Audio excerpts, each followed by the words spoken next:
Well, here goes nothing. Cut it. The basement fuse box sparked like a dying cigarette when I touched the wrong wire. 38 years old, and I still made rookie mistakes when my mind wandered. But tonight, my thoughts kept drifting upstairs to where my wife Beth claimed she was reorganizing the closets. At 9:30 on a Tuesday. Right. I'm Mick Parrish, and I've been fixing things my whole life. Electrical contractor, third generation. My grandfather started Parrish Electric in 1952. My dad expanded it, and now I run it with my brother Randy. We're good at what we do, rewiring old New England houses, industrial jobs, the occasional emergency call when Mrs. Henderson's power goes out during her soap operas. What I apparently suck at is reading the signs when my own house is falling apart. Dad? Danny's voice cracked as he stumbled down the basement stairs. My 13-year-old son looked pale, his Red Sox jersey hanging loose on his skinny frame. Dad, I need to tell you something. I set down my wire strippers and really looked at him. Danny had that shell-shocked expression kids get when they witness a car accident. What's wrong, buddy? I saw Mom upstairs. She was with some guy in your bedroom. The words tumbled out fast, like he was afraid they'd burn his mouth if he held on to them too long. He saw me watching and said if I told anyone, he'd make sure I regretted it. The screwdriver in my hand suddenly felt heavy as a hammer. What guy, Danny? I don't know his name. Tall guy, drives a silver BMW. He had his hands all over Mom, and she was laughing, and Danny's voice broke. Dad, what's happening? That was the moment I stopped caring about forgiveness. I pulled my son close, feeling his shoulders shake. It's okay, Danny. You did the right thing telling me. Go to your room and don't come out until I say so, all right? After he left, I sat in that basement for 20 minutes, staring at the fuse box. All those years of marriage, and I'd missed the most obvious short circuit of all. The late nights Beth spent out with girlfriends. The new clothes she couldn't afford on our budget. The way she'd started flinching when I touched her, like my hands carried some kind of disease. I climbed the stairs slowly, each step deliberate. The house was quiet now, too quiet. Beth was in the kitchen, humming while she loaded the dishwasher. She'd changed into her pajamas, her blonde hair still perfect despite her supposed evening of closet organizing. Hey, honey, she said without turning around. How's the electrical work going? Fine. I leaned against the door frame, studying her. Closets all organized now? Oh, yes, much better. You know how I hate clutter. She finally looked at me, and for just a second I saw something flicker in her green eyes. Fear? Guilt? You look tired, Mick. Maybe you should get some rest. I nodded and headed upstairs, but not to bed. In our bedroom, I found what Danny must have seen, the comforter rumpled on the wrong side, a cologne smell that definitely wasn't mine, and a lipstick stain on one of my pillowcases. Beth had always been careful, but apparently not careful enough. Under the bed, I found a hotel receipt dated 3 days ago, the Riverside Inn, 2 hours away. Beth had told me she was visiting her sister that day. I set up my phone to record audio and tucked it behind the alarm clock. Then I went back downstairs. Beth, we need to talk. She was wiping down counters that were already clean. Can it wait until tomorrow? I'm exhausted. No, it can't wait. I sat at the kitchen table and gestured to the chair across from me. Sit down. She must have heard something in my voice because she stopped pretending to clean and sat down, her hands folded in her lap like a schoolgirl called to the principal's office. I know about the affair. The words hung in the air between us like smoke. Beth's face went through a series of expressions: surprise, denial, calculation, and finally, cold anger. I don't know what you're talking about. Danny saw you, tonight, in our bedroom. Her jaw tightened. Danny's confused. He's been having problems at school, you know that. His imagination runs wild. So you're calling our son a liar? I'm saying he misunderstood something innocent. She leaned forward, her voice taking on that sweet tone she used when she wanted something. Mick, honey, you're being paranoid. This isn't like you. But I was already pulling out the hotel receipt. I slid it across the table like a poker player showing his hand. The Riverside Inn, 3 days ago. Want to explain this? Beth stared at the receipt, and I watched her mentally scramble for an explanation. I stopped there for coffee on my way to Sarah's house. They have that little cafe in the lobby, remember? A coffee that cost $237? I bought some gifts from their gift shop for Sarah's birthday. The lies came so easily, I wondered how long she'd been practicing them, How many other receipts had she hidden? How many other lies had I swallowed without question? Who is he, Beth? There is no he, Mick. You're letting your imagination. I slammed my hand on the table, hard enough to make the salt shaker jump. Don't. Don't you dare sit there and lie to my face when our son is upstairs traumatized by what he saw. For the first time, Beth's mask slipped completely. The sweet, innocent wife disappeared, replaced by someone I barely recognized. Fine. You want the truth? Yes, I'm seeing someone. Someone who appreciates me, who doesn't take me for granted, who doesn't smell like electrical wire and sweat when he comes home. How long? 6 months. She said it like she was proud of it. And before you start playing the victim, maybe you should ask yourself why I needed to look elsewhere for affection. So, this is my fault? You work 60 hours a week, Mick. When you're home, you're in that garage, tinkering with something or buried in paperwork. When's the last time we went out to dinner? When's the last time you bought me flowers or told me I looked beautiful? When's the last time you acted like you wanted me to? She laughed, a bitter sound that made my skin crawl.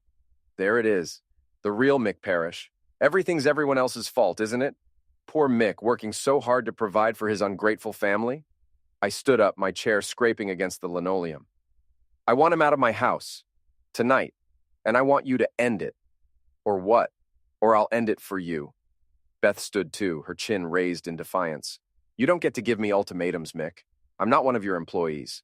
No, you're my wife. Or you were. I still am, and I'll do whatever I want with whomever I want. You don't own me. I stared at her, this stranger wearing my wife's face, and felt something cold settle in my chest. We'll see about that. That night, I slept in the guest room, staring at the ceiling until dawn. Beth never came to apologize, never tried to explain or make things right.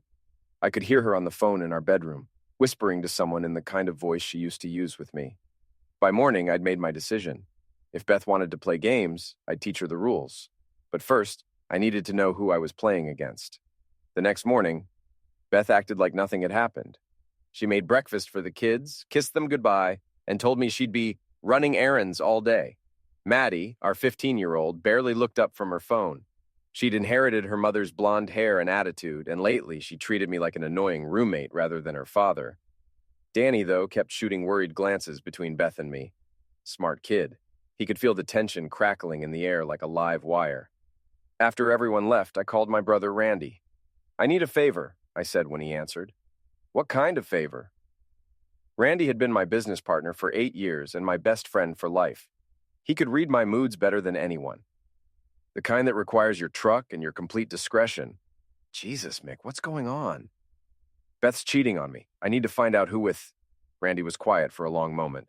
You sure about this? I mean, Beth's always been... Always been what? Nothing. Forget I said anything. What do you need me to do?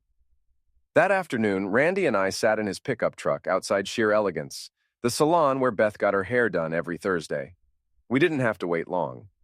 At 2:30, Beth walked out looking like she was ready for a magazine cover. But instead of heading home, she drove to the parking lot of Murphy's hardware store and sat there for 10 minutes. What's she doing? Randy asked, adjusting his Red Sox cap, waiting for someone. Sure enough, a silver BMW pulled up next to Beth's Honda. The driver got out and I felt my stomach drop. I recognized him. Darren Joslin, DJ to his friends. Local real estate hotshot, son of retired police chief Tom Joslin. The kind of guy who wore expensive suits to the grocery store and talked loud enough to make sure everyone heard his important phone calls. DJ was everything I wasn't. Tall, polished, the kind of handsome that came from good genes and better dental work. He slid into Beth's passenger seat like he belonged there. That's DJ Joslin, Randy said, his voice flat. Figures. You know him? Know of him. Real piece of work. Sells overpriced houses to people who can't afford them, then acts surprised when they lose everything. Word is he's been sleeping with half his female clients. I watched through binoculars as Beth laughed at something DJ said, her hand resting on his thigh. The casual intimacy of it hit me harder than her confession had. This wasn't just sex. This was a relationship. How long you think this has been going on? Randy asked. She said 6 months, but looking at them together, I'd say longer.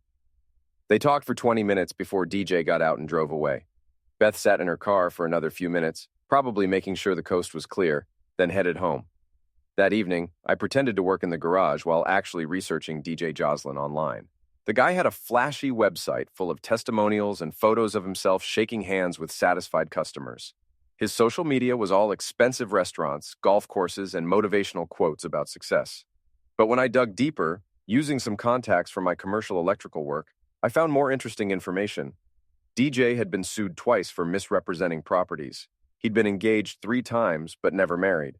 And according to Kylie Morrison, who did bookkeeping for half the businesses in town, DJ's real estate agency was struggling financially. Kylie had always been a gossip, but she was also Randy's on and off girlfriend, which made her information reliable. When Randy called her that night, she was more than happy to share what she knew. "Oh, honey, DJ Jocelyn is bad news," Kylie's voice carried through Randy's speakerphone. "He's been sniffing around married women for years. Always picks the ones with something to lose. Money, reputation, stable husbands. He's like a parasite." "What's his angle with Beth?" I asked. "Well, no offense, Mick, but Parish Electric is pretty successful. You guys own your building, got that big industrial contract with the mill, nice house in a good neighborhood. To a guy like DJ, Beth probably looks like a meal ticket." "And Beth?" Kylie was quiet for a moment. "Beth's always been ambitious. Remember when you guys first got married? She talked about wanting a bigger house, fancier cars, country club memberships. I think she got tired of waiting for you to provide that lifestyle." After Randy hung up, we sat in my garage drinking beer and planning. The old Mick would have confronted Beth again, maybe suggested marriage counseling, tried to save what was left of our relationship. But the old Mick hadn't watched his son's innocence shatter or listened to his wife defend her betrayal. "So what's the play?" Randy asked. I took a long pull from my beer and smiled for the first time in days. "DJ thinks he's playing chess with a checker player. Time to show him how wrong he is." The next morning, I started with something simple. DJ's BMW was parked outside Rossetti's Cafe, where he apparently held court every Friday morning. I walked by casually, like I was heading to the hardware store next door, and used my pocket knife to let the air out of all 4 tires. Not slashed. I wasn't stupid enough to leave evidence of vandalism. Just deflated, the kind of thing that could happen to anyone with old valve stems. But I left a note under his windshield wiper. "You picked the wrong toolbox. A concerned citizen." Then I went to work and waited. DJ called me at 11:30, his voice tight with barely controlled rage. "I know this was you, Parrish. I'm sorry. Who is this? Don't play dumb with me. This is DJ Jocelyn, and I know you messed with my car." "DJ Jocelyn? Oh, right, you're the real estate guy. Why would you think I did something to your car?" "I'm at work running electrical wire through Mrs. Patterson's attic. You want to talk to her?" "Stay away from me and my property, or what?" I let some steel creep into my voice. "You'll do what exactly, DJ?" The line was quiet for a moment. "Just stay away." Funny advice, coming from someone who can't seem to stay away from other people's property. I hung up before he could respond, but not before hitting record on my phone app. If DJ wanted to play games, I'd make sure I had documentation. That afternoon, Beth came home earlier than usual, her face flushed with anger. "What did you do to DJ?" "Who's DJ?" I asked, not looking up from the electrical permit I was reviewing. "Don't play stupid, Mick. Someone vandalized his car and left a threatening note." "Sounds like he's made some enemies. Probably comes with the territory when you're in the business of screwing people." Beth's eyes narrowed. "I know it was you." "Prove it." "This has to stop. You're acting like a child." I finally looked up at her, and she must have seen something in my expression that made her take a step back. "No, Beth. What has to stop is you bringing your boyfriend into my house around my children. What has to stop is you lying to my face and expecting me to smile about it. What has to stop is you treating our marriage like it's some kind of joke. I never brought him here when the kids were— Danny saw you, remember? In our bedroom. Our son is having nightmares because of what you've done." For a moment, Beth looked genuinely stricken, but then her defenses went back up. "Maybe if you paid half as much attention to me as you do to your electrical work, none of this would have happened. And maybe if you had half the integrity of a broken circuit breaker, we wouldn't be having this conversation." That night, DJ called again. This time, I was ready. "Listen to me very carefully." His voice was low and menacing. "I don't know what kind of game you think you're playing, but it ends now. Beth is with me because she wants to be. You can either accept that like a man, or I can make your life very unpleasant." "Is that a threat, DJ?" "It's a promise. I've got friends in this town, Parrish. Friends who can make problems for your business, your reputation, your family, back off or find out what happens when you mess with the wrong person. Funny thing about threats, DJ, they work both ways. I hung up and immediately saved the recording to my cloud storage. Then I made copies and sent them to Randy, Kylie, and my lawyer. DJ had just made a critical error. He'd threatened my family. Now, the gloves were coming off. Saturday morning brought the first real test of how far DJ was willing to go. I was in the garage, organizing my tool cabinet, when I heard glass breaking in the driveway. Randy's pickup truck sat with its passenger window shattered, safety glass scattered across the seat like diamonds. A baseball lay on the floorboard with a note wrapped around it. Next time it won't be the truck. I called Randy immediately. Someone put a baseball through your passenger window. Jesus, where was this? My driveway. They left a note. Randy was quiet for a moment.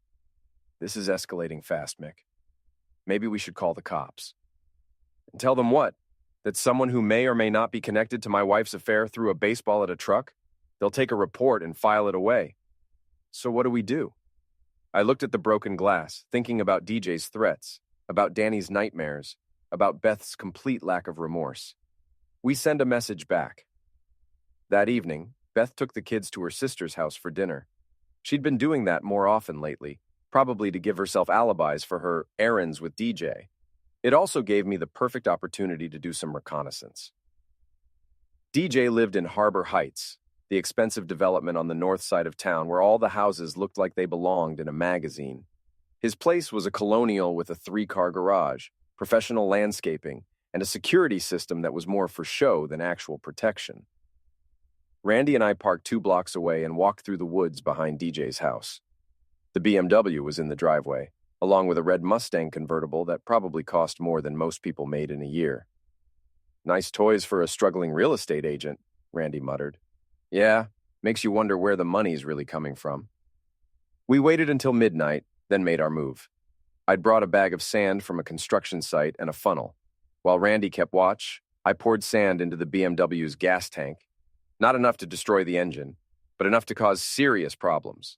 Then I used a screwdriver to scratch a message into the paint on the driver's side door. Stop. But the real message was what we left on his windshield, a printout of his threatening phone call with a note attached.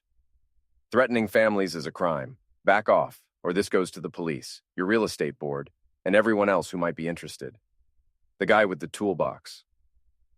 We were back home by 1 a.m., and I slept better than I had in weeks. Sunday morning, my phone rang at 8:30. DJ's voice was shaking with rage. You son of a bitch! You destroyed my car! Good morning, DJ. Beautiful Sunday, isn't it? Perfect day for church. Don't play games with me! I know you sabotaged my BMW! That's a serious accusation. I hope you have proof, because making false claims could be considered harassment. I've got your little note, asshole. What note would that be? The one reminding you that threatening families is illegal? Because I think that's just good citizenship, personally. DJ was breathing hard, and I could picture him pacing around his perfect house, trying to figure out his next move. This isn't over, Parrish. No, it's not, but it could be. All you have to do is stay away from my wife and my family. Simple as that. Beth doesn't want to stay away from me. Then Beth can make that choice after she's divorced and living somewhere else. Until then, you're trespassing on my marriage, and I don't like trespassers. I hung up and immediately called my lawyer, Jim Morrison, Kylie's uncle, which made information sharing very convenient. Jim had handled my business contracts for years, and I trusted him completely. I need to start divorce proceedings, I told him. I'm sorry to hear that, Mick. What grounds? Adultery. I've got evidence.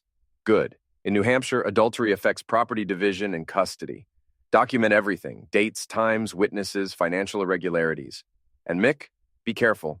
Divorce can bring out the worst in people. It already has. That afternoon, Beth came home alone. The kids were staying overnight at her sister's, which meant we could have an honest conversation without traumatizing them further. DJ's car was vandalized last night, she said without preamble. Really? That's terrible. This town's going downhill. Cut the act, Mick. I know you did it. I looked up from the electrical journal I was reading. Beth, I was home all night. You can check the security system logs if you want. She had no answer for that, mainly because I disabled the motion sensors in the backyard earlier that week. The system would show I'd never left through the front door, which was technically true. This has to stop, she said. DJ's talking about going to the police. What's he going to tell them? That someone vandalized his car after he threatened a family? I'm sure they'll be very sympathetic. Beth sat down across from me, and for a moment, she looked like the woman I'd married 16 years ago. Mick, what do you want from me? I want you to end the affair and try to save our marriage. And if I can't do that, then I want you to leave, file for divorce, take what's legally yours, and start your new life with DJ. But don't expect me to sit quietly while you destroy our family. The kids need stability. The kids need parents who aren't at war. Right now, that means parents who live in separate houses. Beth was quiet for a long time. DJ won't like this. I don't give a damn what DJ likes. This is between you and me.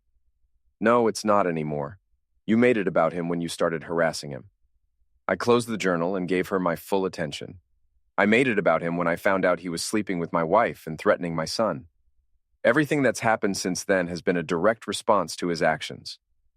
He never threatened Danny. Danny says different, and I believe my son over your boyfriend. That hit home. Beth flinched like I'd slapped her. He's not just my boyfriend, Mick. I love him. Do you? Or do you love what he represents? The fancy car, the expensive dinners, the promise of a lifestyle I can't provide. That's not fair. None of this is fair, Beth, but it's reality. She stood up, her jaw set in that stubborn line I knew so well. I'm not ending it with DJ, and I'm not leaving my house or my children. Then we have a problem. Yes, we do. After she left to pick up the kids, I sat in the garage and made a list. DJ had escalated to property damage and threats. Beth was refusing to end the affair or leave. The kids were caught in the middle, with Danny traumatized and Maddie starting to ask questions about why Mom and Dad weren't talking.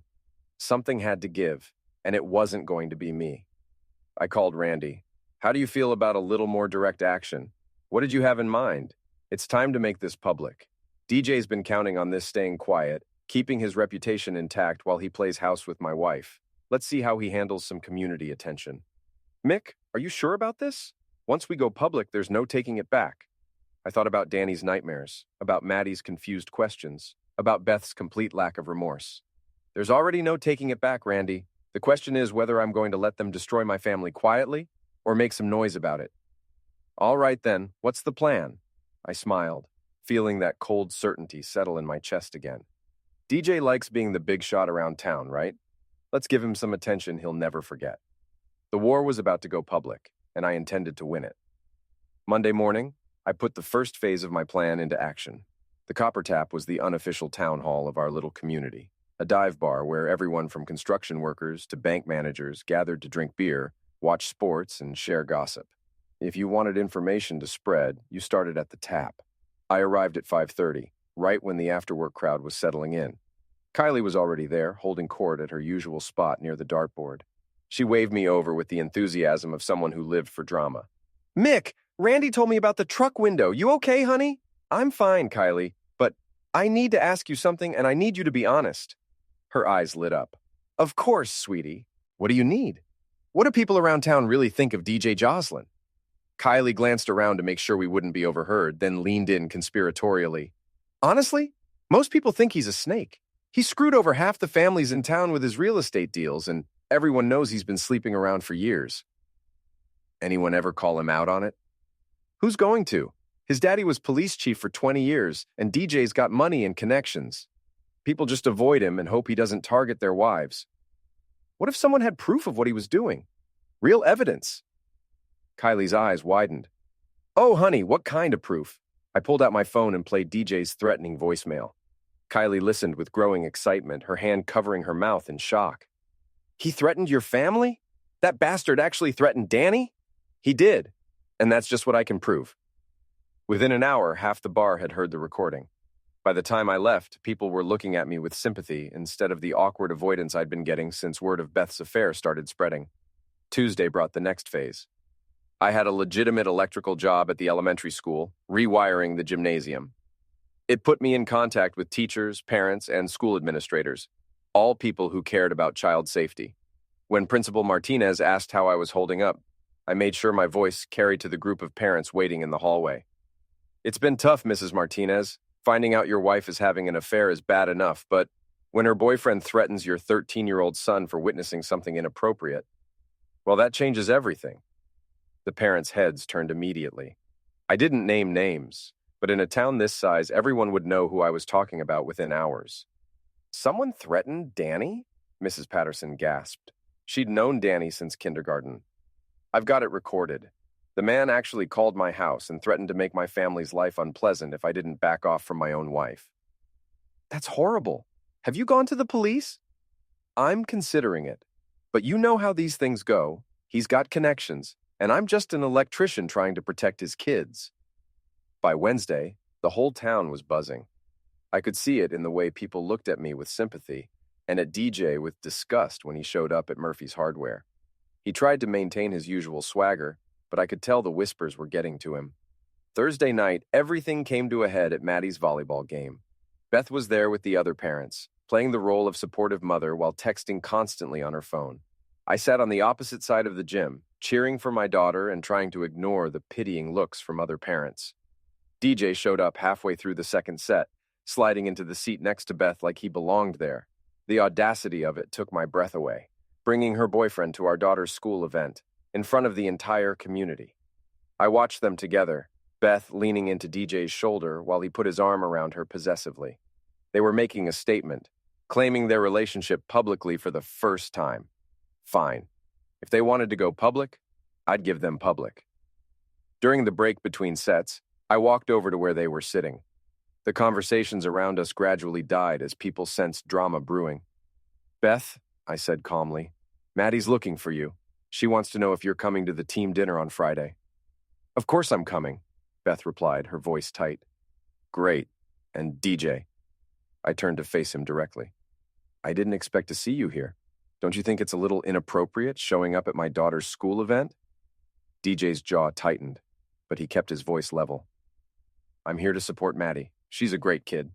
She is. And as her father, I'm very protective of her and her brother, especially after recent events. What recent events? DJ's voice had an edge now. Oh, threatening phone calls, property damage, that sort of thing. The kind of behavior that makes a parent worry about their children's safety. The gym had gone completely quiet. Even the players on the court were watching our exchange. DJ stood up, his face flushed. I never threatened anyone's children. Really? Because I have a recording that says otherwise. I pulled out my phone. Would you like me to play it for everyone here? You son of a... DJ took a step toward me, his fists clenched.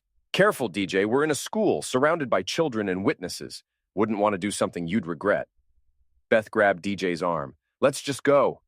But DJ shook her off, his composure finally cracking. I'm tired of your games, Parrish. You want to do this? Let's do it. Do what exactly? Are you threatening me? Again? In front of all these people? DJ looked around and seemed to realize where he was. In a packed gymnasium, with parents and children watching his every move. His reputation was hanging by a thread, and I'd just handed him the scissors. This isn't over, he said quietly. No, it's not. But next time you want to continue this conversation, maybe don't do it around children. Some of us actually care about their well-being. DJ stormed out, leaving Beth sitting alone with everyone staring at her. She followed him a moment later, but not before I saw the humiliation and anger in her eyes. Maddie found me after the game, her face flushed from playing and confusion. Dad, what was that about? Why was everyone staring? It's complicated, sweetheart. Your mom and I are having some problems, and sometimes adults handle things badly. Is it because of that man she's been seeing? My heart broke a little. You know about that? I'm not stupid, Dad. She's been acting weird for months, and Danny told me what he saw. Maddie looked older than her 15 years. Are you guys getting divorced? I don't know yet, honey, but whatever happens, your mom and I both love you and Danny very much. This isn't your fault, and it's not your responsibility to fix. That night, Beth came home furious. How dare you humiliate me like that in front of the whole school? I didn't humiliate you, Beth. You did that yourself by bringing your boyfriend to our daughter's game. DJ cares about Maddie. DJ cares about marking his territory. There's a difference. You recorded him? You actually recorded a private phone conversation? A phone conversation where he threatened our family? You're damn right I recorded it. And if he keeps pushing, I'll make sure everyone in town hears it. Beth stared at me like she was seeing me for the first time. I don't know who you are anymore. I'm the same person I've always been, Beth. The difference is, I'm not letting people walk all over me anymore, including you. This isn't you, Mick. You're not vindictive or cruel. You're right. The old me would have quietly accepted your affair, maybe gone to counseling, definitely blamed myself for not being good enough. But the old me didn't have to watch his son have nightmares or listen to his wife's boyfriend threaten his family. DJ never meant, I don't care what he meant. I care what he said and what he did. And if he keeps pushing, he's going to find out exactly how vindictive and cruel I can be. Beth left that night, taking a suitcase and telling the kids she was staying at her sister's for a few days. But I knew better. She was moving in with DJ, finally making the choice she'd been dancing around for months. Friday morning, Randy found me in the garage, staring at the wall where Beth's car used to be parked. How are you holding up? She's gone. Moved in with DJ last night. I'm sorry, man. Don't be. At least now everyone knows where they stand. Randy sat down on an overturned crate. So, what's next? I thought about DJ's humiliation at the volleyball game, about Beth's choice to abandon her family for a man who threatened children, about my kids having to navigate this mess without their mother. Now we finish it. Mick, no, Randy. They wanted to play hardball. They wanted to make this public and ugly. Fine. But they're going to learn that I don't lose at games I didn't start. The war had entered its final phase, and I intended to make sure there was only one man left standing when the smoke cleared. Beth's departure changed everything. Without her there to maintain the pretense of a normal family, the kids and I had to face reality. Danny actually seemed relieved. The constant tension had been harder on him than I'd realized. Maddie was angry at everyone, but especially at her mother for choosing DJ over her family. She's not even answering my texts, Maddie said Friday night as we ate pizza in the living room.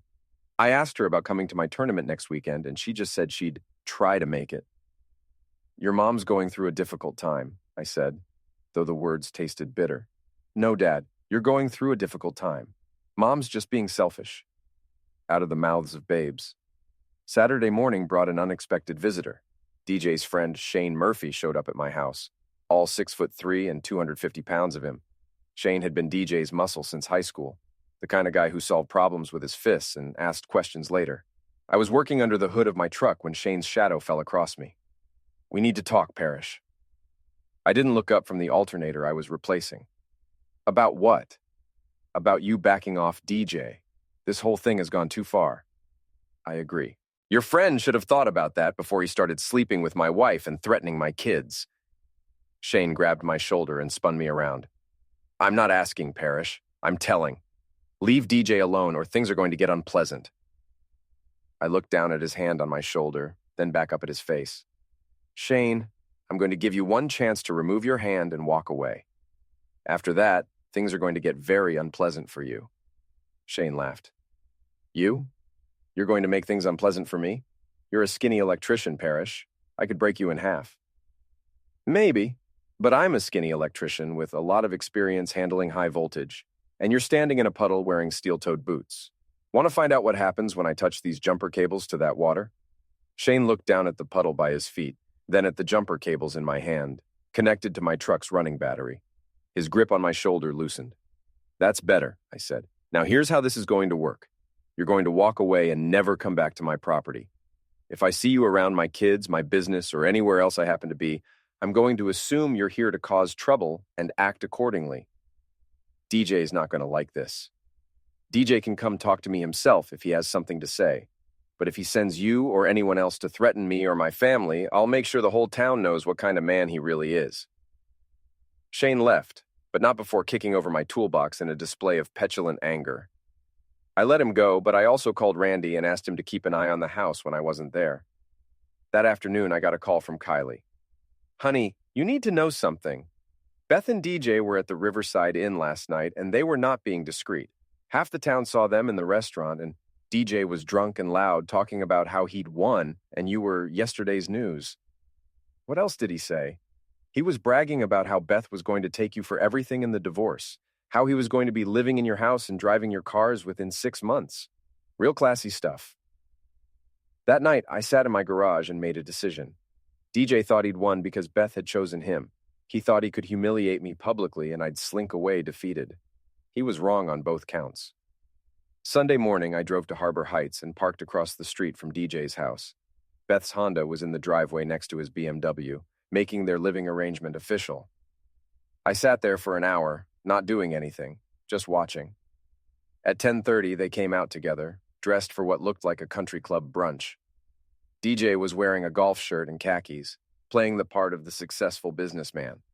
Beth wore a sundress I'd never seen before, probably bought with money from our joint account. They looked happy, relaxed, like they didn't have a care in the world, like they hadn't destroyed a 16-year marriage and traumatized 2 children to get to this point. I followed them at a distance to the Riverside Country Club, where DJ was apparently a member. I couldn't get inside, but I didn't need to. I just needed to confirm what Kylie had told me. They were flaunting their relationship, making sure everyone knew DJ had won. That afternoon, I called Jim Morrison. I want to accelerate the divorce proceedings. What's changed? Beth moved in with her boyfriend. She's using our joint accounts to fund her new lifestyle, and she's essentially abandoned the children. That's good for us in terms of custody and asset division. But Mick, I have to ask, are you planning anything stupid? Because if you are, it could hurt your case. Define stupid. Anything that could be construed as harassment, stalking, or intimidation. The courts don't look kindly on that sort of behavior, regardless of how justified you might feel. I'm not planning to do anything illegal, Jim. But I am planning to make sure the whole town knows exactly what kind of people they're dealing with. Be careful. Public humiliation can backfire if you're not smart about it. Monday morning, I put my plan into action. I started with DJ's professional reputation, calling the real estate board to file a formal complaint about his threatening phone calls. I had the recordings, and threatening clients' families was definitely against their professional conduct standards. Then, I called his former clients, the ones Randy and I had identified through public records. I didn't have to lie or exaggerate. I just asked if they'd been satisfied with DJ's services and if they'd recommend him to others. The answers were enlightening. "That bastard cost us our house," said Mrs. Chen, whose family had bought a property DJ knew had foundation problems. "He swore it was a great investment, then disappeared when the basement started flooding. He tried to seduce my wife during the closing process," said Tom Bradley. "Right in front of me, like I wasn't even there. We should have sued him." By Wednesday, I had enough ammunition to destroy DJ's career, but I wanted something more personal, something that would hurt him the way he'd hurt my family. That's when Kylie called with the perfect opportunity. "Honey, you're going to love this. DJ's throwing a party this Saturday night, some kind of housewarming thing to show off his new domestic situation.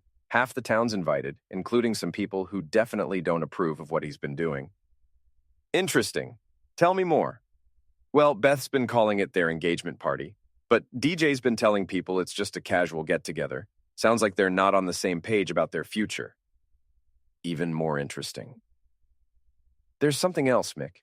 Beth's been asking people about you, whether you're dating anyone, how you're handling the divorce, that sort of thing. I think she's having second thoughts. Too late for that. Maybe, but it might be useful information." Saturday night, I put on my best shirt and drove to Harbor Heights. DJ's party was in full swing, with cars lining the street and music drifting from the backyard.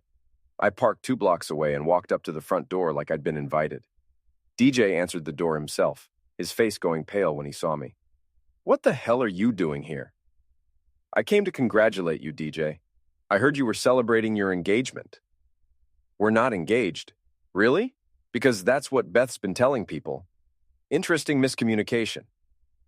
DJ stepped outside and closed the door behind him. "You need to leave. Now." "Actually, I think I'll stay. This is a public celebration, right? And I have something I'd like to share with your guests. If you cause a scene..." "Oh, I'm definitely going to cause a scene. The question is whether you want it to happen inside with your guests watching or out here where only the neighbors can see." DJ looked trapped, which was exactly how I wanted him. "What do you want?" "I want you to tell everyone the truth about how this relationship started. I want you to admit that you threatened my children. And I want you to explain to Beth why you've been telling people you're not engaged while she's been planning a wedding. You're insane. Maybe. But I'm also done being the nice guy while you and my wife destroy my family." Before DJ could respond, the front door opened and Beth stepped out. She'd been drinking, and her face was flushed with alcohol and anger. "What is he doing here?" she demanded. "I invited myself," I said. "Hope you don't mind. I wanted to see how the other half lives." "You need to leave, Mick. This is harassment." "Is it? I'm just a concerned citizen checking on my wife's well-being. Speaking of which, congratulations on your engagement. DJ must be so excited. Beth looked confused. What? Your engagement? You know, the one you've been telling everyone about? The reason for this party? Beth turned to DJ, her expression shifting from confusion to hurt. You told me this was our engagement party. Beth, we talked about this. No, you talked. You said we'd announce our engagement tonight. DJ looked like a man caught between two live wires. We agreed to take things slow. Slow? Beth's voice rose. I left my husband for you. I moved in with you. What part of that is slow? The front door opened again, and several party guests spilled out to see what the commotion was about. Perfect. Folks, I said loudly, sorry to interrupt your party, but I thought you might be interested in hearing something. I pulled out my phone and played DJ's threatening voicemail at full volume. His voice filled the night air. I can make your life very unpleasant. I've got friends in this town who can make problems for your business, your reputation, your family. The guests stood in stunned silence as DJ's threats played out for everyone to hear. That's my 13-year-old son he's talking about, I said when the recording ended. The boy he threatened for witnessing him with my wife. DJ lunged at me, but I was ready. I sidestepped and let his momentum carry him into the brick mailbox post. He went down hard, blood streaming from his nose. DJ! Beth rushed to help him, but he shoved her away. This is your fault, he screamed at her. I never wanted any of this. You were supposed to be easy money, not a lifetime commitment. The words hit Beth like a physical blow. She staggered backward, finally seeing DJ for what he really was. Easy money? She whispered. You think I wanted to be stuck with someone else's kids and a wife who's already proved she's a cheater? I was having fun, Beth. That's all this was. The party guests were recording everything on their phones now. By morning, the whole town would know exactly what kind of man DJ Jocelyn really was. Beth looked at me, tears streaming down her face. No, I said firmly. You made your choice, Beth. You chose him over your family, over your children, over 16 years of marriage. You don't get to take it back now that you've seen who he really is. I turned to address DJ's guests, many of whom I recognized from around town. Ladies and gentlemen, I apologize for disrupting your evening, but I thought you should know exactly what kind of man you're celebrating. DJ Jocelyn threatens children, destroys families, and apparently sees married women as easy money. Just thought you should know who you're dealing with. I walked away, leaving DJ bleeding on his perfect lawn, Beth crying in her expensive dress, and their guests recording every moment of their humiliation. By Sunday morning, the videos were all over social media.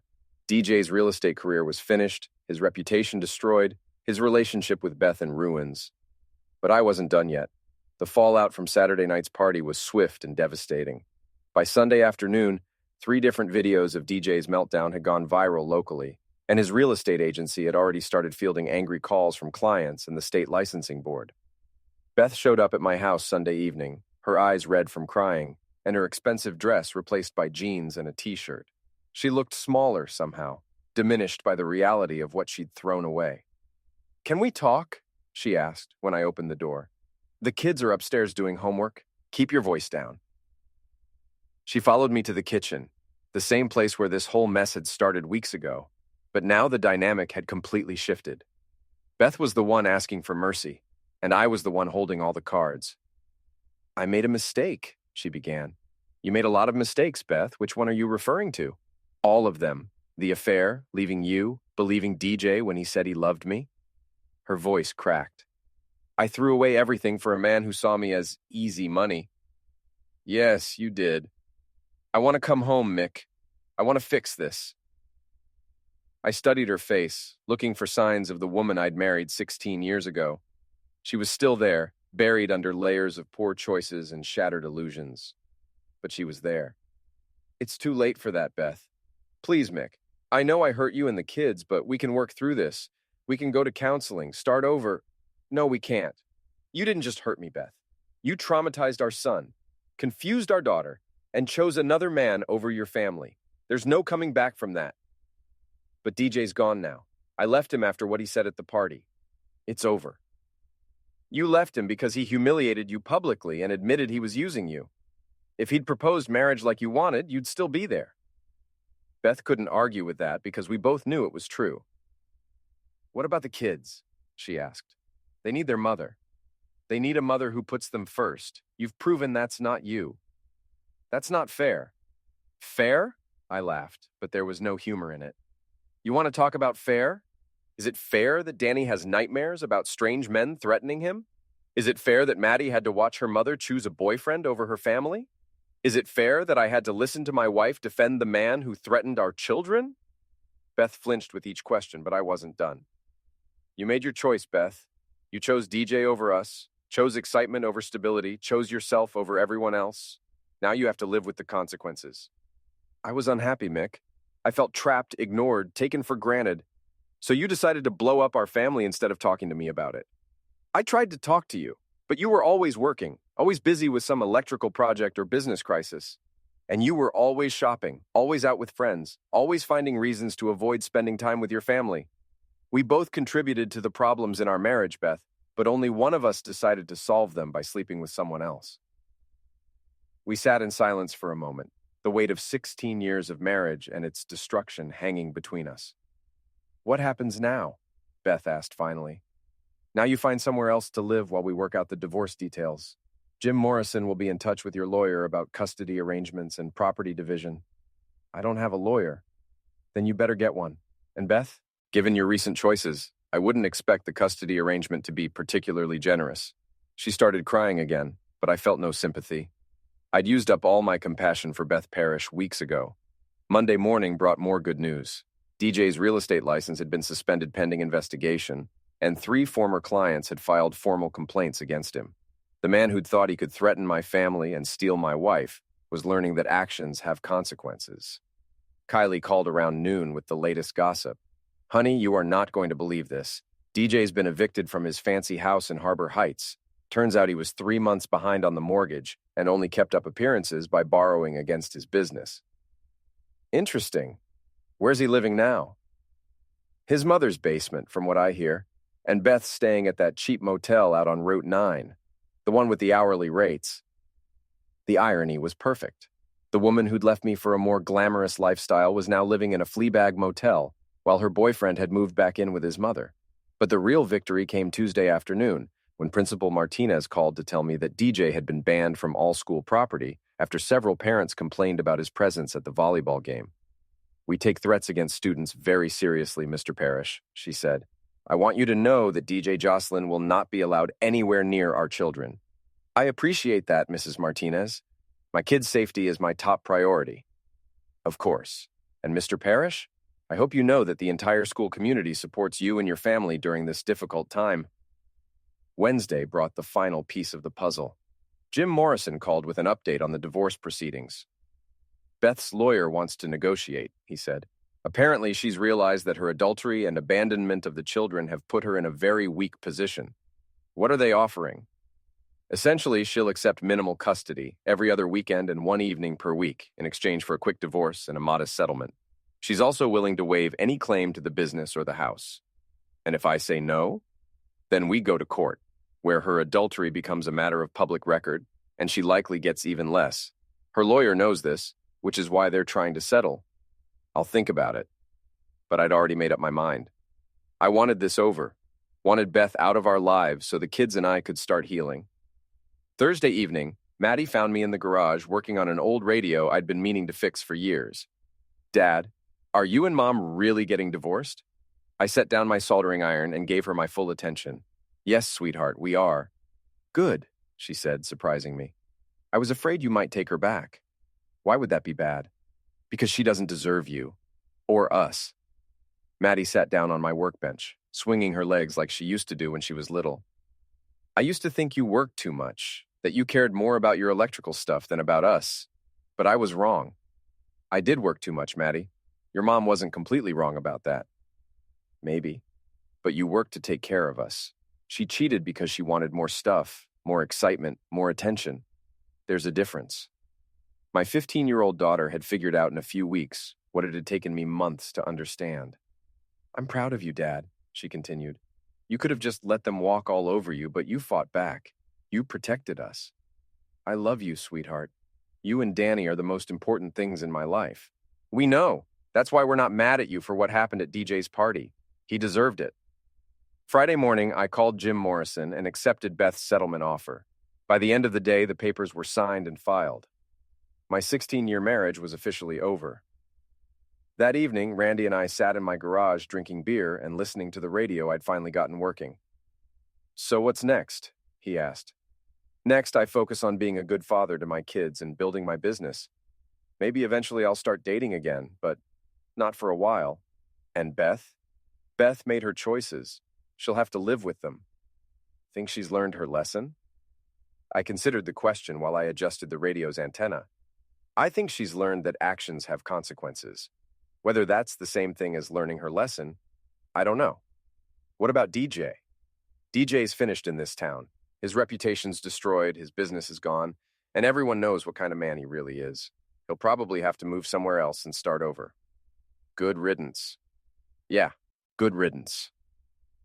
Saturday morning, I woke up in my own house, in my own bed, without having to wonder where my wife really was or what lies she was telling. For the first time in months, I felt genuinely at peace. The kids and I made pancakes for breakfast, something we hadn't done since before the affair started. Danny seemed lighter, more like his old self, and Maddie was actually smiling again. "Dad," Danny said as he poured syrup on his stack, "are we going to be okay?" "We're going to be better than okay, buddy. We're going to be great." And for the first time in a long time, I actually believed it. Sunday afternoon brought one final surprise. Beth showed up at the house, but this time she didn't ask to come in. She stood on the front porch, looking tired and defeated. "I came to say goodbye to the kids," she said. "They're at the movies with Randy's family. You could have called. I also wanted to apologize to you, Mick. Not because I think it'll change anything, but because you deserve to hear it." I stepped outside and closed the door behind me. I'm listening. I was selfish and stupid and cruel. I convinced myself that I deserved more than what we had, that you didn't appreciate me, that the grass was greener somewhere else. But the truth is, I had everything I needed right here, and I threw it away for nothing. Yes, you did. DJ never loved me. I was just a conquest to him, a way to prove he could take whatever he wanted, and I was too blind to see it until it was too late. I tried to warn you. I know. But I didn't want to listen. I wanted to believe the fantasy more than I wanted to face reality. We stood in silence for a moment, two people who'd once promised to love each other forever, now separated by an ocean of hurt and betrayal. "I'm moving to Boston," Beth said finally. "My sister found me a job there, and I think it's best if I start over somewhere else." "What about the kids?" "I'll visit when I can, but they're better off with you. We both know that." It was the first completely honest thing she'd said to me in months. "For what it's worth," I said, "I hope you find what you're looking for in Boston. I hope you learn to be happy with yourself instead of looking for someone else to make you happy." "Thank you, Mick. And I hope someday you can forgive me." "I already have, Beth. Not for your sake, but for mine. I can't move forward while carrying that anger around." She nodded, tears streaming down her face. "Tell the kids I love them." "I will." Beth walked to her car, then turned back one last time. "You were a good husband, Mick. I was just too stupid to appreciate it." Then she drove away, and I knew I'd never see her again. That evening, the kids and I sat on the front porch watching the sunset. Danny was reading a book about electricity that I'd bought him, already showing signs of following in the family business. Maddie was texting with friends, but she looked up frequently to join our conversation. "Dad," Maddie said as the sky turned orange and pink, "I'm glad it's just us now." "Yeah," Danny agreed. "This feels right." I looked at my children, these amazing people who'd somehow grown up strong and decent despite everything they'd been through, and felt a surge of pride and love so powerful it took my breath away. "Yeah," I said, "this feels right." 3 months later, DJ Jocelyn left town in the middle of the night, owing money to half the businesses in the area, and leaving behind a trail of angry clients and broken promises. I heard he moved to Florida, where hopefully the locals would figure out what kind of man he was before he could do too much damage. 6 months later, Danny started helping me with simple electrical jobs, showing a natural aptitude for the work and a genuine interest in learning the trade. Maddie made the varsity volleyball team and started talking about college scholarships. A year later, I ran into Mrs. Chen at the grocery store. She thanked me again for exposing DJ's true nature and told me that several families had avoided losing their homes because they'd been warned about his business practices. "You did a good thing, Mr. Parrish," she said. "Sometimes it takes courage to stand up to bullies, but it's always worth it in the end." 2 years later, Parrish Electric had expanded into 3 neighboring towns, and I'd hired 2 additional electricians to handle the increased business. Apparently, standing up for my family had earned me a reputation as a man of integrity, and customers liked doing business with people they could trust. The kids were thriving. Danny, now 15, was already talking about joining the business full-time after high school. Maddie, 17, and headed to college on a volleyball scholarship, had become a confident young woman who didn't take crap from anyone.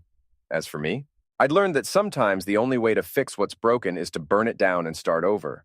I'd learned that standing up for yourself and your family isn't cruel or vindictive, it's necessary. And I'd learned that revenge, when it's justified and executed properly, isn't about hurting people. It's about making sure they can't hurt anyone else. On a warm Saturday evening in June, exactly 3 years after DJ's humiliation at his own party, I sat on my front porch with a cold beer and watched my kids play catch in the yard. The house was paid off, the business was thriving, and my family was whole again. Beth had called a few times over the years, usually around the kids' birthdays or holidays. The conversations were brief and awkward, but civil. She was working as a secretary in Boston, living alone in a small apartment, apparently having learned to find contentment in a simpler life. DJ, according to the occasional gossip that filtered back through Kylie's network, had burned through 2 more towns in Florida before finally settling in some place where nobody knew his history. I didn't waste time thinking about him. As the sun set and the kids came inside to get ready for bed, I reflected on the journey that had brought us to this point. It had started with betrayal and threats, escalated through public humiliation and private pain, and ended with justice and peace. Some people might say I went too far, that I should have been the bigger man and walked away quietly. But those people never had to watch their children suffer because of someone else's selfishness and cruelty. They never had to choose between their dignity and their family's safety. I made the right choice. I protected my kids, exposed the truth, and ensured that the people who'd tried to destroy my family faced real consequences for their actions. And in the end, that's all that mattered. The good guys won, the bad guys lost. Justice was served. And we all lived happily ever after.